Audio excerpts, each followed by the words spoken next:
Oi, oi, tudo bem, pessoal? Obrigado, Seth. Obrigado, Eric, Mário, Felipe. Não tenho propriamente uma apresentação, mas estou aqui para entrar na discussão e pegar essas informações e trazer para o mundo prático um pouco. Sim, acho que, enfim, várias questões aqui, né? Mas o que eu sinto nos projetos é um pouco isso, assim, a gente sempre quer filmar com o que tem de melhor, de mais novo no mercado. Sensores grandes vieram para trazer um pouco a história do cinema, né? Brincar com profundidade de campo. Mas eu entendo muito a coisa do sensor grande como uma escolha para determinado projeto, sabe? Acho que a minha ideia vai um pouco de encontro com o projeto da ARRI, por exemplo, de lançar um sensor novo Super 35 mais moderno, mais tecnológico. Eu acho que não é só a resolução, como foi falado, cada projeto tem uma peculiaridade, características que pedem um tamanho de sensor diferente. Então, eu acho que a discussão está mais aí. Assim, eu tendo isso de criar uma imagem para um projeto passa por muitas decisões, né? De lente, eu acho que está muito tem acontecido muito, é uma busca por óticas antigas para trazer uma coisa afetiva de imagem que a gente tem do histórico do cinema, né, da cinematografia mundial, enfim. Então, isso está super rolando, assim, um resgate das lentes antigas para trazer textura mesmo, né? Eu acho que a tecnologia vai numa direção onde se busca a perfeição, né, em termos de resolução, de reprodução de cor, e isso junto com a grande gama de lentes que a gente tem no Super 35, por exemplo, proporciona a gente, enfim, criar a imagem que a gente quer, né, para um filme, um determinado projeto. Então, acho que o barato é justamente isso, é ter esse leque, a gente poder... Eu comecei a fazer série em 2011, a primeira série que eu fiz foi com a Canon C300, que era um sensor Super 35, a gente usou lentes Alura, que na época era uma super imagem, assim, ainda era Full HD. Até hoje, a última série que eu fiz, a última, na verdade, foi em Red Gemini, que, na minha opinião, é um sensor RED mais interessante pelo fato de justamente ter os pixels maiores, como na Venice e na LF, e mesmo na Mini, né, na ARRI, enfim, desde a EV. Acho que o pixel maior, ele tende a mesclar um pouco melhor as luzes e trazer uma organicidade, um tom de pele mais bacana, assim. Os projetos que eu fiz com o RED, por exemplo, a Dragon, que era, acho que 6K, se não me engano, num sensor pequeno Super 35, era muita resolução num espaço muito pequeno, então a imagem tendia a ficar mais dura, assim, sabe? Então, eu acho que a LF e a Venice, os sensores grandes são incríveis, assim, porque eu sinto que é uma imagem maior, sabe? Eu acho que se o seu projeto é grande, ele tem valor de produção, ele tem arte, né? Um orçamento para arte, para entregar. Esse sensor, ele vai te dar mais imagem, ele vai te dar mais cor, ele vai te dar... Então, é super bacana, assim, na verdade, eu tenho sido muito feliz nessas escolhas de sensores grandes. A última série que eu fiz, o Sintonia, que foi com o Mini LF, o resultado é incrível, assim, de pele, de textura, ao mesmo tempo de resolução, né? Eu acho que a gente está caminhando para uma coisa bem legal. Eu acho que de questões, né, que a gente tem que ficar atento, justamente por ter uma imagem maior, né, mais detalhe, e o HDR, né, também tem uma questão agora de finalização de entrega. O HDR, a gente tem um espaço de cor e de luz muito maior. Maquiagem, figurino, tudo isso tem que ter uma atenção muito maior nesses sensores, assim, sabe? E justamente, foquista, assim, se você trabalha numa profundidade de campo muito limitada, diafragma todo aberto, fica muito crítico, é aquela coisa da 5D, você acaba jogando fora o trabalho da arte, de fundo, de cenário. Então, eu acho que quando estou trabalhando com sensor grande, eu tendo a fechar um pouquinho mais o diafragma, para manter a mesma relação de profundidade de campo que eu busco no Super 35. Enfim, várias questões, acho que a gente pode ir jogando esse slide, é bacana, do Mário. Rafael, te agradeço aí, você já começou a comentar um pouco dessa experiência, né? E eu Uhum. acho que a ideia é exatamente essa. A gente teve o primeiro trecho da apresentação em que o Felipe deu uma visão de tecnologia, né, de alguns recursos, o Mário também. E essa visão prática ela é muito importante, né, porque, principalmente pensando na audiência aqui que acompanha o evento, a grande maioria do pessoal é da área de radiodifusão, emissora de TV, então estão em contato com essa área de produção, mas você está compartilhando um pouco essa experiência sua, né, principalmente como o diretor de fotografia que está na linha de frente, está fazendo uso e tem que fazer as escolhas, né? Então, como é que se faz essas escolhas, né? E a gente entende que, como, principalmente o papel da SET aqui, de levar conhecimento, levar informação, é trazer um pouco dessa diversidade, né? Dessa percepção, de que a percepção ela tem que ter o olhar técnico, mas tem que ter o olhar artístico, né? Tem que ter um pouco dessa questão. Então, não sei se você tem alguma apresentação, se você puder também contar um pouco do seu histórico, essa sua experiência passada, como é que você veio trabalhando, o que você tem trabalhado mais nessas séries, né? Você comentou de algumas séries que acho que o pessoal conhecer, e depois a gente vai abrir para pergunta, se chegar pergunta aqui no chat, a gente vai interagindo com o público.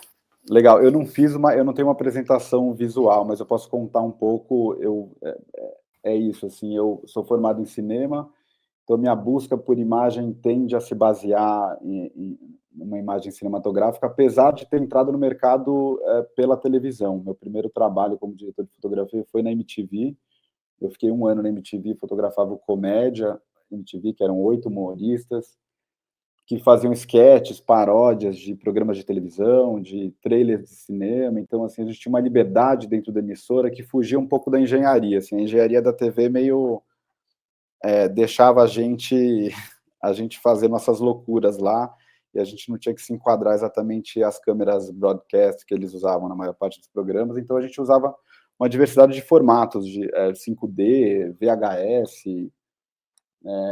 tinha uma câmera que chamava HMC, se eu não me engano, que é uma variação da HVX200, que já tinha um sensorzinho maior. Enfim, foi uma experiência legal, assim, para entender o universo da TV e também a versatilidade, né, das câmeras, entender o porquê das escolhas das câmeras usadas em estúdio, PDX, essas câmeras com sensor menor, são muito versáteis em termos de lente, né, são muito robustas, mas eu sentia que as câmeras com sensor maior me davam mais possibilidades de construção narrativa mesmo, né, de usar o foco como elemento narrativo, enfim. Mas, resumidamente, eu comecei na MTV, da MTV eu fui fotografar uma série do Karl Hamburger, infantil, que chama Família Imperial. Aí eu fiz uma série de séries para infantis, para o Discovery Kids, o Zou da Azul, uma série que foi indicada ao Emmy, que foi super legal. Assim, dentro dessa mesma produtora, eu fui operador de câmera do 3%, que foi a primeira série produção Netflix no Brasil, né? A direção geral era do César Charlone, diretor de fotografia do Cidade de Deus, e foi uma super experiência, assim, aprendi muito justamente a treinar um olhar artístico ligado ao roteiro, a tomar decisões criativas, foi bem legal. E aí, a partir do 3%, na segunda temporada, eu já virei diretor de fotografia, do lado do Edu Piage, que é um dos sócios da Boutique. A gente dividiu 2 temporadas a fotografia dessa série. Aí, na quarta, veio mais um parceiro, Pedro Maffei, que dividiu comigo, que era operador de câmera, enfim. Eu entrei um pouco na onda da Netflix, assim, desde o começo, e tenho contribuído em vários projetos para a Netflix, e outras, né? Fiz um agora para a Globoplay, a primeira série da Turma da Mônica, que está em finalização, e fotografei 2 temporadas do Sintonia, com o Léo Ferreira, outro parceiro. Agora estou entrando em pré da quarta, que foi onde eu tive realmente experiência com sensor grande da ARRI, da Mini LF, né? Mas, enfim, acho que meu histórico vai mais ou menos por aí. E no meio disso também fazendo longas metragens para cinema, entendendo como buscar uma imagem próxima à película, como entender um pouco os sensores, as possibilidades, codecs, gamas, né, espaços de cor, assim, compressões, né, tem que, mesmo querendo trazer poesia para a imagem, a gente tem que se pautar na tecnologia para depois desconstruir de alguma forma, né? Uma ótica diferente, que cria uma... Entender, esses testes são muito legais, assim, eu sempre faço, de testar jogos de lentes diferentes e ver como cada sensor reage a uma distorção, a uma imperfeição ótica de borda. Eu acho que é legal essa brincadeira de desafiar os sensores, entender como que eles reagem às imperfeições, justamente, sabe? A gente falou aqui de aberração cromática, justamente a gente busca ter aberração cromática, dependendo do projeto. Se o projeto tem uma sujeira, se o projeto tem uma... Enfim. Isso é interessante, Rafael. Até eu vou fazer aqui o contraponto, né?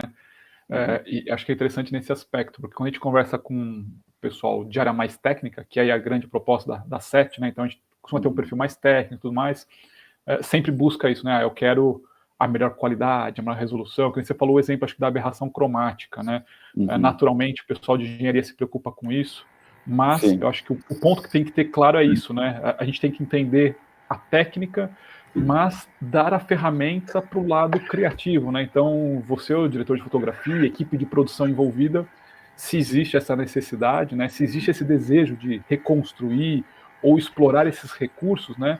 Então é muito importante que a área técnica conheça as características para poder suportar o seu trabalho, né? Acho que o seu história que você comentou da MTV de poder brincar e explorar, acho que tem muito disso, né? Porque talvez um determinado programa, uma determinada produção, você quer ter essa linguagem, às vezes não buscando uma imagem perfeita, idealizada, de alta qualidade, mas que você quer trabalhar, sei lá, contraste, quer trabalhar resolução, quer trabalhar uma imagem, de repente, mais degradada, com textura diferente. Então, tem tudo isso. E justamente, às vezes a busca é uma super qualidade, né? Aquele filme Oblivion, por exemplo, que foi feito com a Sony anterior a Venice, era a Sony 65, é isso, não, Felipe? Tem a F55 e a F65. F65 na época. Me impressionou muito a limpeza, assim, porque era um tipo, o filme pedia isso, o filme tinha era tudo muito limpo, tudo muito claro, tudo muito com muita definição. Então, tem projetos, por exemplo, de ficção científica que pedem um sensor com grande resolução e uma ótica bem construída e perfeita, sabe? Sim. Então, eu acho que realmente passa pelo que o roteiro pede, o que se imagina, né, a partir daquela leitura daquele projeto e tal. Eu acho que, em termos de tecnologia, hoje em dia a gente está muito avançado e as ferramentas são diversas. Né? Esse negócio de ótica é uma briga que a gente vê muito quando a gente... acho que o Eric até comentou isso no comecinho, quando a gente tem clientes do mundo broadcast, né, que estão focados em TV, e os clientes do mundo de cinema, você tem essa briga, né, da ótica, né? Então, em um mundo, a aberração cromática é sempre bem-vinda. No outro, ela nunca é bem-vinda. Então, né, acho que o desafio é mesclar isso. E eu nem acho que o caminho de vocês, como desenvolvedores e representantes de marcas, tenham que ir para outro caminho. Acho que o caminho é esse mesmo. Tudo bem, o negativo, ele tinha imperfeições porque era reação química, né? Grãos de prata reagindo à luz, cada grão tinha um formato... era natural, né? Era uma reação química. Eu acho que é justamente isso um pouco que a gente busca, né, na imagem cinematográfica, porque os sensores precisam se pautar na precisão, na tecnologia, na reprodução para conseguir ter uma reprodução melhor, enfim, de imagem. Só que eu acho que justamente as lentes, a filtragem, tem filme que é isso, a gente põe um filtro clear e passa cuspe na lente, passa vaselina, entendeu? Põe meia calça no bocal, entre a lente e o bocal, para criar uma imagem difusa, né? A gente fica colocando artefatos, põe um cristal na frente da lente para gerar um flare esquisito. Eu acho que a brincadeira tá aí, assim. Não, bacana, Rafael, bacana essa visão, né? Porque se a gente pega um pouco até o histórico da apresentação que a gente teve aqui, né? E aí não importa, a gente tem a participação dos fabricantes porque dá uma visão um pouco mais da tecnologia, do que se busca fabricar e oferecer para o mercado, mas a gente muitas vezes fala resolução, né? Principalmente na área técnica, naturalmente a área técnica procura a imagem aumentar a resolução, melhorar a qualidade, e muitas vezes essa questão de qualidade ela tem vários aspectos, né? Tem a resolução, que já foi comentado um pouco aqui, tem a questão da sensibilidade, que vai impactar na latitude, né, no range dinâmico, tem o espaço de cor, tem a questão também da exposição temporal, né, se a imagem ela é de velocidade para atender o objetivo do elemento da sua narrativa, se ela tem que ter velocidade, ela tem que ser mais lenta, né, para ser mais orgânica ou mais fluida. Então, tem todos esses lados, né? E a gente percebe que, assim, a tecnologia ela evolui muito nesse aspecto e muitas vezes as equipes técnicas estão sempre procurando esse tipo de informação, esse conhecimento, e, assim, do seu lado, até pela sua experiência, né? Claro, você tem a sua experiência, mas até pelo que você conhece de outros profissionais, amigos, eventualmente colegas aí do meio. Como é que essa questão, né, de lidar com tudo isso, sei lá, com resolução, com latitude, sensibilidade, espaço de cor, isso é algo que são pontos que vocês conseguem trabalhar, realmente é explorado, né, em uma produção ou outra? Você comentou que talvez dependendo da narrativa, dependendo da história que você está contando, uma coisa é mais importante que a outra, você até deu o exemplo, né, de usar vaselina, meia calça, para você mudar um pouco essa característica da imagem, né? Às vezes a gente ouve o pessoal falar, o diretor de fotografia, ou quem é mais artístico, né? A imagem com muita resolução, ela é mais dura, a imagem, às vezes, um pouco menos resolução, ela é um pouco mais suave, mais fluida, mais orgânica. Então, esses pontos, não sei o que você pode dar de contrapartida aí, naturalmente, acho que fabricantes têm tecnologias para tentar abordar tudo isso, mas principalmente essa visão do lado, vamos dizer, do diretor, do lado artístico, né? Eu acho que a resolução pode entrar na coisa artística, assim, nas séries da Netflix, a segunda, terceira temporada do 3%, por exemplo, a gente fez com o Red Dragon, que era um sensor com muita resolução, Super 35, eu achava muito dura a imagem, sabe? A gente usou Ultra Primes ainda, que também são lentes muito precisas e com definição, eu senti a imagem um pouco dura, assim. Então, a resolução pode ser uma escolha criativa, sim, eu acho. Mas, mais do que isso, eu acho que o tamanho do pixel é um negócio... Porque a Gemini foi um lançamento da Red que, para mim, mudou esse preconceito que eu tinha. Preconceito não, essa imagem que eu tinha da imagem da Red. Quando a Gemini veio com um sensor maior, com um pixel maior, eu senti que fundiu melhor e os tons ficaram mais naturais, a imagem mais suave. Eu achei que ficou mais próximo das ARRIs, por exemplo. Então, eu acho que sim, a característica um pouco, sabe, de cada câmera, isso a gente sempre explora e tenta ver o que é melhor para cada projeto, com certeza, assim. E mais, aquele sensor com determinada lente, com determinada filtragem, né, acho que é uma combinação. Eu acho que quanto maior o espaço de cor, melhor, assim, acho que o espaço de cor não entra nessa decisão, pelo menos para mim. Agora, o que mais? A questão de latitude, né, que nem você tocou um pouco no assunto, que nem tanto o Felipe quanto o Mário comentaram, e aí é um tema que muitas vezes é muito mais técnico, que está muito recorrente, às vezes a gente fala que parece moda de discussão, né, mas não é moda, mas é porque talvez é tecnologia mais recente, o pessoal quer entender isso, a questão da latitude, do HDR, da sensibilidade, né, porque a sensibilidade impacta na latitude da imagem que você vai ter, você explorar isso corretamente, né, a exposição de luz vai permitir você, de repente, trabalhar uma imagem que pode proporcionar um HDR ou não. Talvez anos atrás a gente não ouvia falar isso, mas com a tecnologia que existe hoje, né, essa questão de latitude, controlar a iluminação no set, né, no seu ambiente de produção, isso impacta, não impacta? O Mário deu um exemplo bacana ali, ele mostrando a imagem com sobreexposição, né, excesso de luz, que de repente na pós você pode trabalhar, é claro, então você sempre tem o trabalho do diretor, mas tem a parte da pós. Sim, como é que é a sua experiência? Super impacta, Eric. Acho que latitude é uma das coisas que a gente sempre busca, quanto maior, melhor, assim. Porque acho que tem muito a ver também com a prática, com uma questão comercial. A velocidade do set hoje em dia é muito... A gente tem que filmar muito rápido, assim. Os sensores são mais sensíveis, então a gente tende a iluminar menos, a gente tende a absorver mais as luzes, né, que já estão nas locações, enfim, complementar, tem um desenho, tem um controle do contraste geral, mas muitas vezes essa dinâmica, essa velocidade obriga a gente a trabalhar numa relação de contraste muito alta, né, tem uma alta luz muito alta e uma baixa bem baixa. A gente busca isso, esse contraste, mas às vezes o controle que se tinha mais antigamente, né, o negativo era mais limitado nesse sentido, então se usava mais tempo do set para balancear melhor, né, para encaixar dentro da latitude.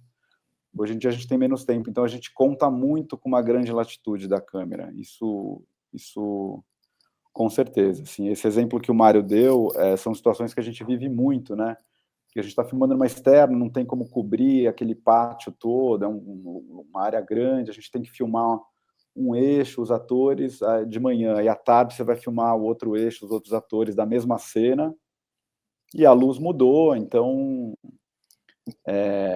a gente precisa ter esse controle em pós, justamente, né? A gente tem que ter esse range para justamente, saiu o sol, a gente consegue baixar e trazer para o mesmo nível. Grande parte do nosso trabalho se faz na pós hoje, com certeza.